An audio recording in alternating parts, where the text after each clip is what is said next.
Vamos ler um pedacinho aqui. Queria que você abrisse aí no capítulo Isaías, capítulo 13, no verso 17. Nós vamos ler o 17, o 18 e o 19. Diz assim a palavra de Deus: Eis que eu despertarei contra eles os medos, que não farão caso de prata, nem tampouco desejarão ouro. Os seus arcos matarão os jovens, eles não se compadecerão do fruto do ventre. Os seus olhos não pouparão as crianças. Babilônia, a joia dos reinos, glória e orgulho dos caldeus, será como Sodoma e Gomorra, quando Deus as transtornou. Bem, vamos orar? Amado Deus, graças nós te damos. Obrigado, Senhor, por esse tempo precioso de estarmos reunidos. Abençoa, Senhor, esse tempo, abençoa a tua palavra nos nossos corações.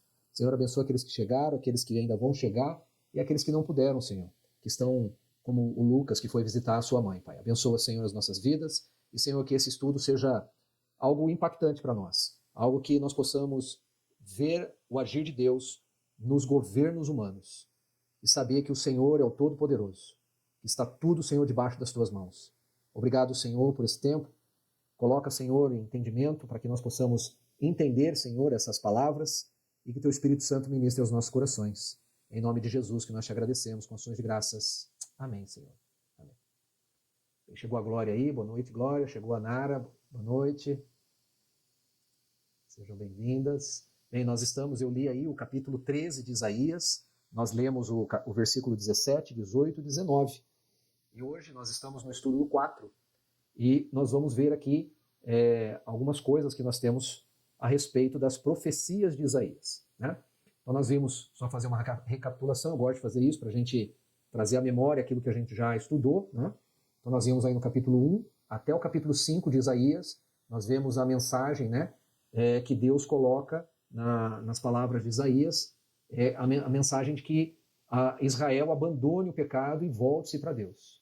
Então a gente viu algumas características, algumas coisas importantes para as nossas vidas nesses textos maravilhosos. No capítulo 6, a gente viu o chamado de Isaías, né? Quem irá por nós? Né? Isaías fala, envia-me a mim. Né? Então a gente também tirou proveito e tirou grande mensagem para as nossas vidas no capítulo 6 de Isaías também.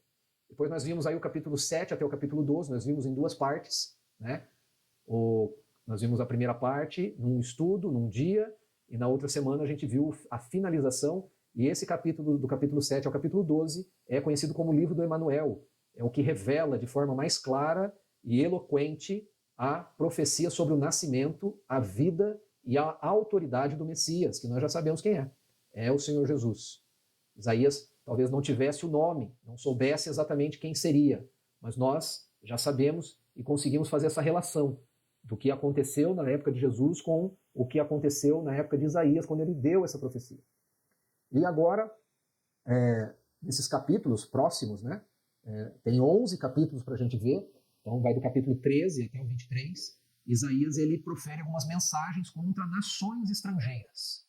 Nós vemos lá no começo do livro que Isaías profere algumas palavras contra a Síria e contra Israel, o Reino do Norte, e agora, a partir do capítulo 13, ele vai começar a falar contra algumas nações estrangeiras. Mas ele também vai falar, lá no meio, contra o Reino do Norte de novo.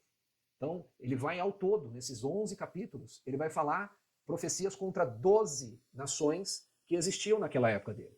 E ele faz essa declaração, essas profecias, com uma fé tamanha, né, que reconhece a soberania de Deus sobre todo o governo humano. Então, fica claro para a gente vai olhar como Deus ele expressa aquilo que vai acontecer com essas nações, e são profecias de repreensão, de justiça contra essas 12 nações, e nós vemos que Deus é soberano. Deus está acima de tudo. O homem pode até tentar, o homem pode planejar, pode achar o que for, mas Deus está acima de qualquer governo, de qualquer vontade, de qualquer desejo e realização humana. Deus é o Todo-Poderoso. Então, se você olhar aí para a sua Bíblia, você vai ver aí que no capítulo 13, até o começo do capítulo 14, nós vamos ter aí uma profecia contra a Babilônia. Babilônia, que será o próximo império, que vai chegar aí na área e vai ter uma atividade na região de Judá, do povo de Israel. No capítulo 14, na metade dele para o fim, nós vamos ver aí profecias contra os assírios e contra os filisteus, a Filistia. Capítulo 15 e 16 vão ser profecias contra Moabe, os moabitas. Depois no capítulo 17, aí sim, vem de novo uma profecia contra Síria e contra Efraim. Efraim a gente já sabe que quando Isaías está falando de Efraim, ele está falando do reino do norte, está falando do reino de Israel. Depois o capítulo 18 vai falar sobre contra a Etiópia, o capítulo 19 contra o Egito, depois o capítulo 20 vai falar de novo a respeito dos egípcios e dos etíopes, novamente vai falar do povo do Egito e da Etiópia. Depois, no capítulo 21, deixa eu só fazer uma coisa aqui, pronto. Depois, no capítulo 21 até o verso 10, Isaías volta a falar da Babilônia. Depois, no capítulo 22, no final do 21, ele vai falar sobre a terra de Dumá e da Arábia. Depois, no capítulo 22, vai falar contra Judá, contra Jerusalém. E o último capítulo dessa sessão, que fala sobre profecias contra nações, vem a profecia contra Tiro. Tiro é um país que ficava ali nas margens do mar, do lado da Síria, tá bom? Você lembra que em algumas passagens de Jesus ele foi para os lados de Tiro e Sidom. É mais ou menos aonde era o povo fenício. Tá bom? Mas aí você pode pensar assim, Marcelo, a gente vai ler essas profecias aqui agora, né? E a gente precisa agora então olhar para a história e nós vamos buscar a comprovação dessas profecias. Porque se a gente olhar para a história e não comprovar essas profecias aqui, a gente não vai dar crédito para Deus, tá? Não é isso. Não é isso que nós vamos fazer e não é isso que Deus também propõe fazendo essas profecias.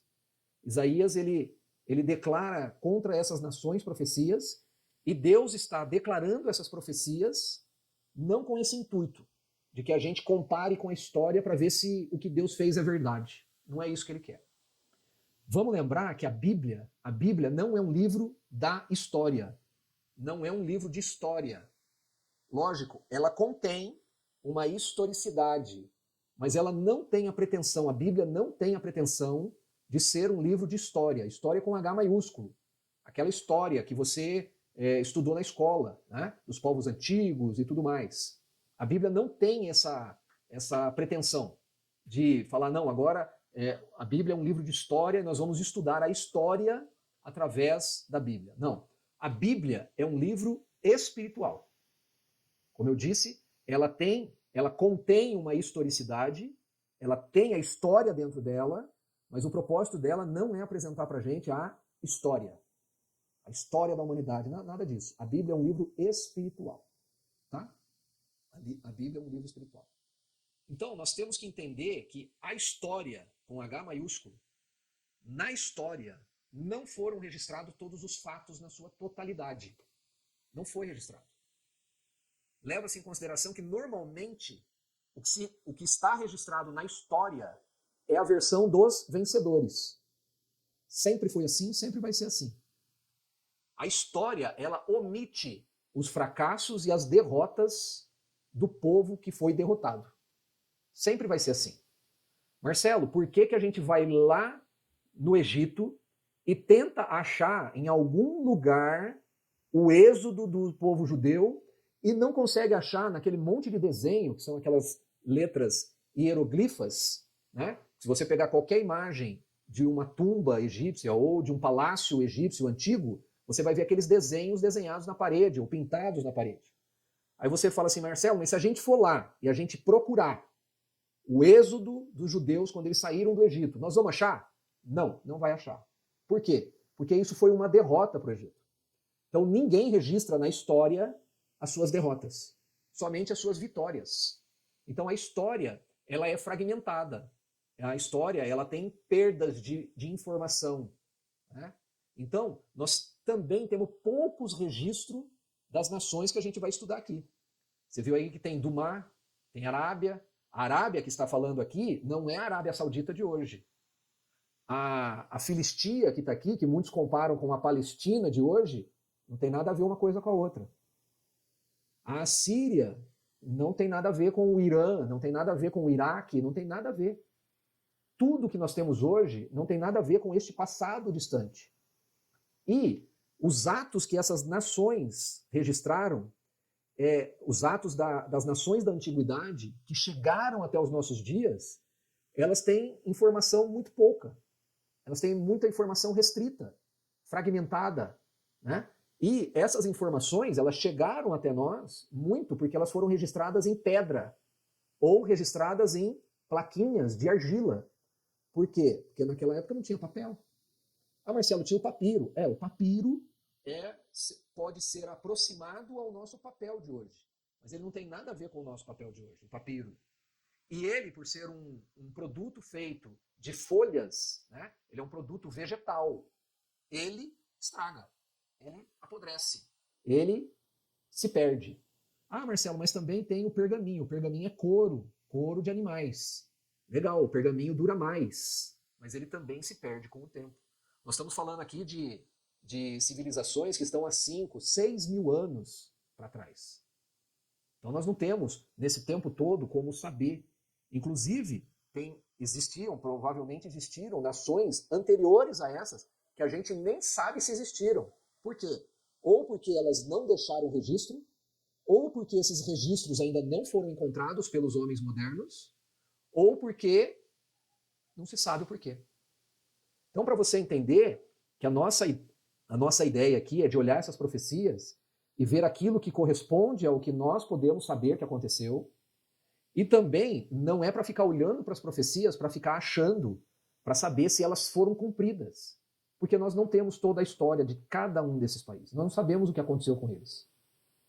Tem muitos países que nós sabemos, que é a Babilônia. Temos muita informação da Babilônia, temos muita informação da Síria. Mas de outras nações que estão falando aqui, nós não sabemos. Então não dá para a gente olhar para essas profecias e tentar falar, então agora a gente vai dar crédito ou não para Deus, se a gente comparar o que está escrito aqui com o que está escrito na história. Mas por incrível que pareça, a grande maioria das coisas que estão escritas aqui, elas se comprovam na história arqueológica. Só para você ter uma ideia, nós vamos falar hoje da Babilônia. Então nós vamos ver o capítulo 13, nós vamos ver o capítulo 14 até alguns versos, até o verso 23, e depois nós vamos ver o capítulo 21 até o verso 10, que são esses 3 pedaços nessa sessão que fala da Babilônia. Então eu condensei tudo isso num estudo só para a gente falar uma única vez da Babilônia. Tá? Mas só para você ter uma ideia, um exemplo disso, é que as ruínas da Babilônia, elas só foram encontradas e elas começaram a ser escavadas em 1899. Depois de Cristo. Então, ou seja, faz uns 100 e poucos anos que as ruínas da Babilônia foram descobertas. Até 1899, alguns cientistas, alguns arqueólogos diziam que a Babilônia nunca tinha existido. Que isso era uma invenção da Bíblia, que isso era uma fantasia da Bíblia, que essa cidade nunca existiu, isso daí não era realidade. E aí foi em 1899 que descobriram as ruínas da cidade da Babilônia. E aí falaram, agora nós entendemos que sim, a Babilônia está na Bíblia e ela existe. Só para você ter uma ideia de como a história ela é complicada para nós. Tudo bem? Uma outra questão importante para a gente ler esses capítulos é entender que eles estão numa linguagem, um estilo de linguagem apocalíptica judaica. A gente já falou disso quando a gente conversou no estudo de Apocalipse, do Apocalipse de João. Né? O texto, você vai ver que muitas vezes ele vai apresentar assim, o dia do Senhor, ou naquele dia, né? Dizendo o dia do grande e terrível dia do Senhor, o dia que tudo vai acabar. Essa expressão, ela nos leva a entender que esses textos que nós vamos ler aqui agora, eles estão num estilo poético chamado apocalíptico, judaico. E o que significa? Significa que esse conteúdo ele surge em circunstâncias especialmente angustiantes para o povo de Israel. Então, a leitura desses textos, poemas apocalípticos, eles davam um alento para as pessoas. Eles renovavam a esperança das pessoas com a descrição de um futuro próximo que Deus iria resgatar. A vitória gloriosa de Deus sobre todos os seus inimigos. E que haveria de inaugurar para Israel uma era de paz e um bem-estar sem fim. Então, quando a gente lê esses textos aqui agora, a gente tem que ter em mente que Deus está profetizando contra povos que muitas vezes a gente não tem informação, não tem condições de colocar exatamente no tempo, muitas vezes não tem como fazer isso exatamente. Ah, esse aqui foi neste ano. Tem? Estilo poético, apocalíptico, que é para dar ânimo às pessoas que estariam lendo, dizendo, Deus irá castigar essas nações. Vocês estão sofrendo hoje. Vocês estão sendo oprimidos. Vocês estão sendo tratados dessa maneira. Mas Deus está de olho e Deus trará um momento de paz e de bem-estar sem fim para vocês. Tudo bem? Então, o dia do Senhor, se a gente estiver lendo aqui, você vai ler outras vezes, agora que você sabe disso, você tem uma outra perspectiva, você tem uma outra visão, você vai ler isso aqui e você vai falar, eu senti uma diferença. Você vai ver aí que o dia do Senhor, quando é citado o dia do Senhor, ele tem um caráter universal. É uma ameaça contra aqueles que foram inimigos do povo de Israel naquele tempo, naquela época de Isaías. Lembre-se também que eu sempre falo, a profecia ela tem um sentido local para Isaías naquele tempo, mas também tem uma esfera que leva para a eternidade. Deus sempre está fazendo a ligação do tempo em que a profecia foi dada com o futuro. Tá? Então nós vamos voltar agora para o nosso estudo, depois dessa introdução. E eu queria, deixa eu ver se eu projeto aí para você, não sei se você está vendo no celular, né? Eu mandei no WhatsApp para você, eu pus aí na tela, deve estar pequenininho, não sei se você... Mas eu mandei no WhatsApp para vocês, a semana passada, uma tabela com os reinos. O reino do sul, o reino do norte, no meio os profetas que atuaram, e na beiradinha deles os anos que aconteceram. Então vamos só entender o cenário geopolítico da época de Isaías, porque a gente precisa entender isso, tá? Então se você vê, um pouco antes de Isaías, eu coloquei aí logo no começo, do lado esquerdo está o reino do sul e do lado direito está o reino do norte. Amazias, só para você ter uma ideia, por coincidência, os dois reinos, o reino do sul e o reino do norte, eles tiveram 19 reis. 19 reis, os dois reinos. Tá? Amazias foi o 8º rei do reino do sul. Foi o 8º. Quando Amazias estava reinando, no reino do norte estava reinando Jeroboão II. Um cara terrível. E Jeroboão já era o 13º rei do Reino do Norte. Então o Reino do Norte já tinha trocado mais vezes de rei do que o Reino do Sul. Tá? E o Reino do Norte, ele está indo para a sua destruição. Ele já está no 13º, ou seja, já está no rei número 13. Só vai até 19. E o Amazias é o 8º, então ele está na metade, porque também vai até 19. Na época de Amazias e Jeroboão, tinham alguns profetas, que é Jonas, Amós e Oséias. Lembra que Jonas foi lá na Síria, lá em Nínive, pregar. O Amós ele pregou muito contra Nínive também, contra os assírios. E aí você vê que ele, o Amazias, reinou 29 anos, de 805 até 777, antes de Cristo. Uma outra coisa que eu preciso falar, que você pode procurar na internet, e esses anos aí vão estar diferentes. Vai falar, Marcelo, você mostrou lá que Amazias reinou de 805 até 777. Eu olhei no lugar, não eram esses números, era um outro número. Então, existem várias maneiras de se fazer essa conta. Por isso que é tudo impreciso. É tudo de forma aproximada. Tá? Tem gente, o que a gente fez em alguns estudos para trás? A Tarcísia perguntou assim, Marcelo, quanto tempo será que Isaías viveu? Aí o que a gente pegou? A gente pegou o Uzias, pegou lá 52 anos de Uzias, somou com 16 anos de Jotam e somou com 16 anos de Acais. E aí falou, somando esses 3 anos, essas 3 datas, né, que são os reinados, então Isaías tinha provavelmente 80 e poucos anos. Só que se a gente for olhar, essa conta, ela é hipotética para a gente ter uma ideia, mas ela está errada. Por quê? Se você olhar aí para a tabela, o Amazias reinou de 805 até 777. Mas o Uzias começou a reinar em 800. Ou seja, fazia 5 anos que o pai dele estava reinando, o Uzias já começou a reinar junto com o Amazias. Tem isso na história, que a gente não conta, a gente não bota na soma. Lembra que o Uzias ficou leproso? O Uzias ficou leproso nos finais dos dias dele. Por quê? Porque ele entrou no templo e aí apareceu uma lepra na testa dele e morreu leproso. Se você olhar o Jotam Uzias reinou até 749. Se você olhar o Jotão começou a reinar um ano antes. Por quê? Porque um rei leproso não pode reinar. Então o Jotão reinou junto com o pai. Se você olhar, e assim sucessivamente, você vai ver que o Acás, ele teve isso, o Ezequias, ele também reinou junto com o pai, o Acás. Então a gente vai ver que essas datas, elas são... Então depende da pessoa que faz a análise. Dependendo da pessoa que faz a análise, esses anos mudam. Esses anos são colocados diferente. Tem gente que faz assim, não, morreu Amazias, começou Uzias, então vou colocar certinho. Só que o Amazias ainda estava vivo quando o Uzias começou a reinar. O Uzias também estava vivo quando o Jotão começou a reinar. E assim por diante. Tá? Então não é algo fácil de fazer. Então por isso que você pode procurar em outros locais. Inclusive eu tenho uma Bíblia aqui, ó, editado pela própria Igreja do Nazareno, que ela também traz aqui algumas datas de reinado e ela está diferente dessa data que eu coloquei aí. Por quê? Porque vai depender do método que a pessoa usou. Tá bom? Mas o importante é a gente saber o que nós vamos ver aqui agora.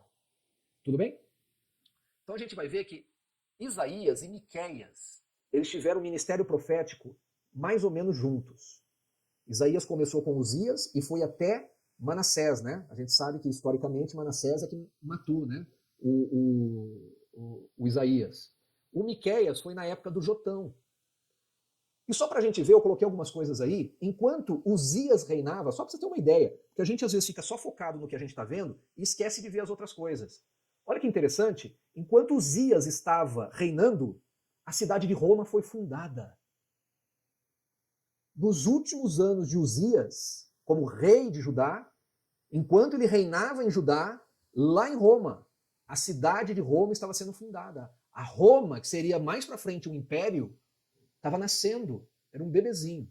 Rômulo e Remo estavam fundando a cidade de Roma. E aí a gente vai ver que isso vai um pouquinho mais para frente. E, mais ou menos na época de Acás, se você olhar aí, ó, Acás reinou de 741 a 726. Um pouco depois de Acás morrer, né, em 722, o Reino do Norte é destruído por Salmanasser, o rei da Síria. Ele vem, destrói a Síria e destrói o Reino do Norte. E você vê ali uma sucessão de reis nessa última etapa do reinado do Reino do Norte. Teve reis ali, que nem o Salum. O Salum reinou um mês. O Pecaias reinou 2 anos. E o último rei, que foi o rei Oséias, o 19º rei de Israel, do Reino do Norte, ele reinou 9 anos. E nos últimos anos dele, ele foi destruído e morto pela Síria. Então você vê aí que existe um conflito nessa época. O Reino do Sul sendo atacado pela Síria e pelo Reino do Norte, o Reino do Norte e a Síria sendo atacado pela Assíria. Depois, mais para frente, Ezequias vai pedir ajuda para o Egito contra a Síria, vai pedir ajuda da Babilônia contra a Síria. É uma coisa maluca. E a gente vai ver isso depois com mais detalhes, porque Isaías conta tudo isso para a gente. E assim é que nós começamos o capítulo 13. O capítulo 13, né, que vai até o verso 23, vai até o verso 22, e o capítulo 14 até o verso 23 vai falar uma profecia contra a Babilônia. É interessante que nós vimos aí que a Babilônia não apareceu naquele mapa geopolítico que eu mostrei para vocês. Ainda nós estamos falando só de Reino do Sul, Reino do Norte, Síria, Assíria, Egito. Estamos falando só desses países nessa época. E Deus vai fazer uma profecia contra a Babilônia. A palavra Babilônia, ela pode significar, naquelas línguas antigas, porta de Deus. Pode significar porta de Deus. E essa cidade, Babilônia, historicamente, ela remonta ao período sumério. Só para vocês terem uma ideia, a Suméria é a civilização mais antiga conhecida que nós temos registros. Marcelo, existiram outras civilizações antes da Suméria? Sim, existiram outras, mas nós não temos registro dessas civilizações. A Suméria é mais antiga que o Egito. O reino sumério é mais antigo que o Egito. E a Babilônia, ela remonta à história desse país, chamado Suméria, que foi se desenvolvendo e mais para frente ela acabou virando A Babilônia. E é da Suméria que tem a maioria das tradições culturais da Babilônia. Essa Babilônia também atribui-se a ela estar no mesmo lugar daquela antiga cidade chamada Babel. Por isso que ela é Babilônia, Babel, da Torre de Babel. Está lá em Gênesis 11. Então muita gente faz o comparativo de que a Babilônia também estava no mesmo local da cidade de Babel. E essa cidade Babilônia, ela ficava, né, no sul do Iraque. No sul do Iraque. Se você depois abrir um mapa, você abre um mapa do Iraque, você vai ver a parte sul do Iraque era onde habitava os caldeus. Você lembra de alguma coisa? Abraão era um caldeu. Ele morava em Ur dos caldeus. Abraão é uma pessoa que tem uma correlação com aqueles habitantes da Babilônia. Lógico, a Babilônia veio muito tempo depois, teve muitos outros povos que habitaram ali, houve muitos cruzamentos de povos, então os caldeus da época da Babilônia, muito provavelmente não eram os mesmos caldeus da época de Abraão, mas eles eram caldeus. Ur dos caldeus era a cidade de Abraão. O Império Babilônico, ele teve o seu apogeu, ele é bem antigo esse Império Babilônico, mas ele só teve destaque, ele teve algo super anormal na época do reinado de Nabucodonosor. Você já conhece, já ouviu falar desse nome. Nabucodonosor, ele reinou na Babilônia de 605 até 562 a.C. E a Babilônia se tornou um império, por quê? Porque ela derrotou os outros impérios que existiam na época dela. Ela derrotou a Assíria em 612 a.C. e ela tirou a hegemonia do Egito, porque o Egito era o grande país na época que dominava todos aqueles territórios. Os faraós mandavam em toda a Palestina, em toda a Canaã. Todo mundo temia o Egito porque o Egito era uma superpotência. A Babilônia tirou essa hegemonia do Egito também. O Egito ficou lá pianinho, porque ele não foi capaz de lutar contra a Babilônia. A Babilônia era muito poderosa. E aí você vê aí no verso 3, do capítulo 13, eu dei ordens aos meus consagrados. Sim, chamei os meus valentes para executarem a minha ira, os que com exultação se orgulham. Deus está fazendo uma profecia contra a Babilônia, dizendo que a Babilônia vai ser destruída. E Deus já escolheu quem é que vai destruir a Babilônia. Olha o verso 17. O verso 17 que nós lemos, né? Eis que eu despertarei contra eles os medos. Os medos. Deus já está falando do Império Persa-Medo. O Império da Pérsia. Deus já está falando disso mas muito anos antes. A Babilônia, ela seria tomada em 539 a.C. por Ciro, o imperador da Pérsia, que foi o unificador dos povos persa e medo. Existiam dois povos no Irã. O Irã é vizinho do Iraque. Existiam dois povos lá, o povo persa e o povo medo. E esses povos guerrearam entre eles, e foi Ciro quem conseguiu unificar esses dois povos, e ele, ao unificar esses dois povos, ele criou um império chamado Império Persa. Foi um império gigantesco na época dele. Mas nós vamos chegar lá depois, tá? Nós estamos falando da Babilônia. Então, Deus vai chamar os medos persas como os meus consagrados, meus valentes. E Deus se coloca, olha que interessante, olha o verso 4. Já se ouve sobre os montes o rumor como o de muito povo, o clamor de reinos e de nações já congregados. O Senhor dos exércitos passa, revista as tropas de guerra. Olha que interessante, Deus se coloca como sendo o líder desse exército, ao ponto dele dizer que ele, o Senhor dos exércitos, é que vai passar em revista as tropas persas. E são as tropas persas que vão destruir a Babilônia. Você vai ver aí que do verso 5, você já leu, né? Você já leu, do verso 5 até o verso 16, Deus vai declarar a destruição da Babilônia. Veja que nós já vimos que é Deus quem levanta os povos para serem instrumentos de justiça nas mãos de Deus contra Israel. Vamos lembrar? a gente já viu que o próprio Deus levantou a Síria e o Reino do Norte contra Judá. Foi Deus que levantou a Assíria contra Israel e contra Judá. Foi Deus que levantou a Babilônia contra a Assíria. E agora Deus vai levantar o Império Persa contra os babilônios. E o que tem de diferente dessas vezes? Deus levantou a Síria e o Reino do Norte, Deus levantou a Assíria, Deus levantou a Babilônia. Ah, Marcelo, então não deu certo? Deus planejou errado? Não. Não, Deus não planejou errado. Você vai ver aí que a Síria, Israel, a Assíria e a Babilônia, elas executaram o plano de Deus. Porém, eles foram perversos, eles foram maldosos, eles foram iníquos, eles foram arrogantes, eles foram atrevidos e violentos. Todos eles. Olha o verso 11. Castigarei o mundo por causa da sua maldade e os perversos por causa da sua iniquidade. Farei cessar a arrogância dos atrevidos e abaterei a soberba dos violentos. Lembre-se, Deus odeia quando alguém não ama o seu próximo como a si mesmo, mesmo quando está executando uma ordem de Deus. A Síria era para executar um plano de Deus no limite que Deus pôs. Eles foram além do limite. O Reino do Norte não deveria nem ter entrado nisso. Por quê? Porque eles eram irmãos. A Síria foi extremamente violenta. Extremamente violenta. A Babilônia, muito mais violenta ainda. Porque ela desterrou muita gente.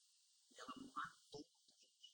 E ela não só fez isso. Ela fez muito além disso. Você vai ver aí que agora Deus, ele vai chamar um povo, e ele chamou esse povo de consagrados, os meus valentes. Por quê? Olha o verso 17 de novo. Eis que eu despertarei contra eles os medos, que não farão caso de prata, nem tampouco desejarão ouro. Você vai ver que agora a Pérsia vai ser diferente na mão de Deus. Isso mostra que agora esse povo vai executar o que Deus quer, porém eles não vão ultrapassar a medida da maldade, nem vão ser arrogantes. Você vai ver como eles, nós vamos ver mais para frente, como eles vão fazer a coisa. Então você vê que nem o caso da Babilônia, né? Você vê aí que no verso mais para frente, ele vai falar, olha o verso 19, Babilônia, a joia dos reinos, glória e orgulho dos caldeus, será como Sodoma e Gomorra, quando Deus a transtornou. A Babilônia, com a sua imponência, com a sua grandiosidade, com a sua glória, com o seu orgulho, o orgulho dos caldeus, ela vai ser agora desolada. De uma maneira tão grandiosa, mas tão grandiosa, que será comparada com Sodoma e Gomorra. Você sabe o que aconteceu com Sodoma e Gomorra? Elas desapareceram da terra. Até hoje as pessoas se perguntam onde é, e tem pessoas que vão lá tentar descobrir aonde é que estava Sodoma e Gomorra. Será que foi por isso que a Babilônia só foi possível ser descoberta quase 3.000 anos depois? Só em 1899 ela ficou totalmente desaparecida. Não tinha um caquinho dela para fora da terra. Será que foi isso? E aí, você olha no capítulo 14, né, o capítulo 14, Isaías continua declarando agora a queda da Babilônia, mas com um hino triunfal, um hino de desprezo à Babilônia. Você pode observar isso, olha os versos 4. Ó. Então, Isaías capítulo 14, verso 4. Então proferirás este motejo contra o rei da Babilônia e dirás, como cessou o opressor? Como acabou a tirania? Isaías está debochando do rei da Babilônia. Olha o verso 8. Até os ciprestes se alegram sobre ti, e os cedros do Líbano exclamam, desde que tu caíste, ninguém já sobe contra nós para nos cortar. Até as árvores estão dando graças a Deus. Depois que vocês caíram, nem a gente tem sido tocada. Olha o verso 9. O além, desde o profundo, se turba de ti. Ou seja, ri, fica, graceja de você, para te sair ao encontro da tua chegada. Ele, por tua causa, desperta sombras e todos os príncipes da terra e faz levantar dos seus tronos a todos os reis das nações. Todos estes respondem e dizem, tu também, como nós, está fraco e é semelhante a nós? Ou seja, lá na cova, lá nas profundezas do Hades, né? Naquela época não existia inferno, então eles tinham a ideia do Hades, é para onde as almas iriam. As almas que estão lá olham para o rei da Babilônia e falam assim, ué, você não era poderoso? Mas você está aqui junto com a gente, você é igualzinho a gente. Nada. Nada. Olha o verso 19, só esse último para a gente ver esse hino triunfal. Mas tu és lançado fora da tua sepultura, como um renovo bastardo, coberto de mortos, traspassado à espada, cujo cadáver desce à cova e é pisado de pedras. Ou seja, que glória é essa, Babilônia? Que orgulho é esse, Babilônia? Serve para nada. Serve para nada. Você vai ver aí que Isaías continua declarando a altivez da Babilônia, condenando a crueldade das suas ações e termina com uma profecia dizendo, olha aí o verso 22 e 23. Levantar-me-ei contra eles, diz o Senhor dos exércitos.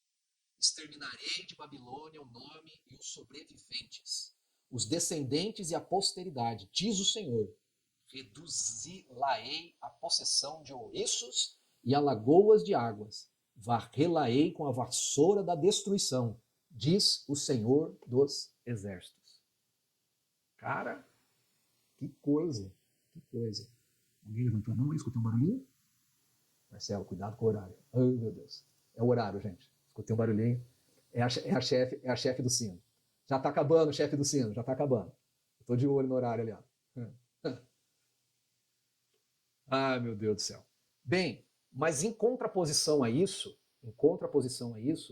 dá uma olhadinha no verso 1 do capítulo 14. Porque o Senhor se compadecerá de Jacó, e ainda elegerá a Israel, e os porá na sua própria terra, e unir-se-ão a eles os estrangeiros, e esses se achegarão à casa de Jacó. Isaías está aí, ó, profetizando a volta triunfante, o retorno triunfante dos cativos, daqueles que foram levados pela Babilônia. E ele profetiza também que os estrangeiros, nós mesmo, nós nos uniremos a Israel e ambos se achegarão à casa de Jacó. Lembra? A profecia existe uma coisa temporal naquele momento e coisa à distância, na eternidade. Os judeus também irão adorar o Deus, os não-judeus também irão adorar o Deus de Israel. O verso 3, no dia em que Deus vier a dar-te descanso do teu trabalho, das tuas angústias e da dura servidão com que te fizeram servir. Isaías aqui está lembrando o êxodo do Egito. Ele está trazendo à memória do israelita o êxodo do Egito. Então ele começa o capítulo 14 falando, ó, texto apocalíptico judaico, gente. A Babilônia vai cair, a Babilônia vai ser destruída e nós voltaremos a essa terra. Nós seremos de novo restituídos. Nós adoraremos o Deus de Israel na nossa terra. Isso é importante a gente saber. E aqui tem até a referência do êxodo judeu lá do livro do Êxodo. Agora vamos dar um pulo lá para o capítulo 21. E a profecia continua. A profecia continua. E aí você vê aí que, observe que a cena que é descrita, que é a queda da Babilônia, Isaías está descrevendo isso aproximadamente 80 anos antes. 80 anos antes de acontecer. Olha o verso 5. Põe-se à mesa, estende-se tapetes, come-se e bebe-se. Levantai-vos, príncipes, untai o escudo. Pois assim me disse o Senhor, vai, põe o atalaia e ele que diga o que vir. Quando vir uma tropa de cavaleiros de 2 a 2, uma tropa de jumentos e uma tropa de camelos, ele que escute diligentemente com grande atenção. Então o atalaia gritou como um leão, Senhor, sobre a torre de vigia estou, em pé continuamente durante o dia, e de guarda me ponho noites inteiras. Eis agora que vem uma tropa de homens, cavaleiros de 2 a 2. Então ergueu ele a voz e disse, caiu Babilônia, e todas as imagens de escultura dos seus deuses jazem despedaçados por terra. Olha que interessante.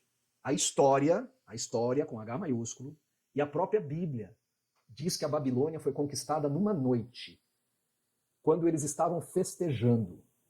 Eles estavam na mesa, comendo e bebendo. Foi quando Dário, em nome do rei Ciro, entrou na cidade e tomou a cidade sem nenhuma resistência. Isso vai chamar em Daniel, capítulo 5, verso 30 e 31. O nosso Deus é o Deus Todo-Poderoso, que ele faz tudo como ele quer.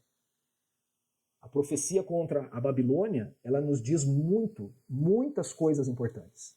Muitas coisas importantes. Os reis de Israel, eles confiaram na Síria. Caíram pela Assíria. Os reis de Judá confiaram no Egito. Caíram pela Assíria. Os reis de Judá confiaram na Babilônia. Eles caíram pela Babilônia. Isaías e os demais profetas sempre apresentaram uma única saída.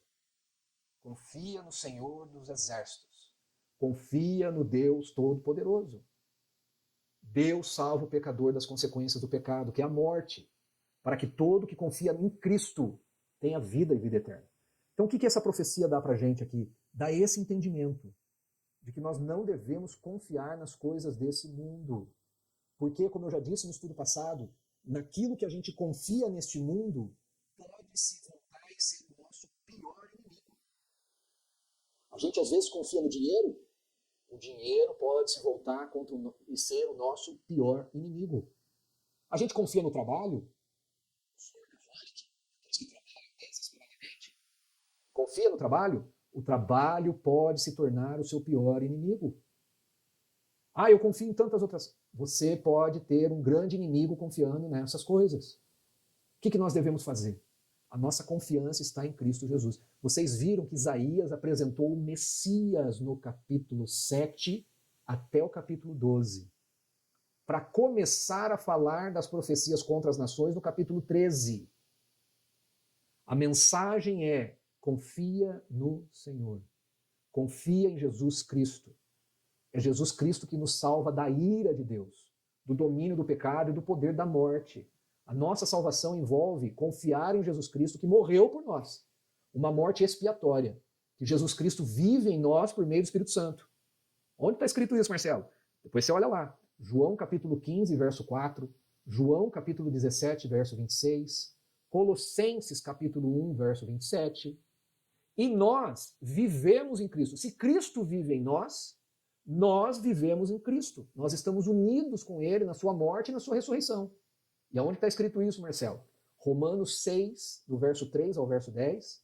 Colossenses 2, verso 12. Colossenses 2, verso 20. Colossenses 3, verso 1. Nós somos salvos do pecado e da morte para viver eternamente no amor de Deus. O Deus Pai, o Deus Filho e o Deus Espírito Santo. Então essa profecia, ela aconteceu lá para aquele povo. Mas o que ela fala para nós? O que ela traz de lembrança para nós? O que ela toca em nós na nossa vida? É isso que eu falei para vocês. Confia no Senhor. Confia no Senhor. Confiar no Senhor é saber os limites que o Senhor dá. Aqueles outros reinos, e nós vamos ver mais para frente outros, eles avançaram o limite daquilo que Deus permitiu. A Babilônia, os assírios, compararam Deus com os deuses dos povos que eles conquistaram. A Babilônia fez a mesma coisa. Você conhece a história de Daniel. Depois leia o livro de Daniel. Como era o rei da Babilônia? Nabucodonosor. Isso é que fica para nós. Confia no Senhor. Essa é a palavra. Confia no Senhor.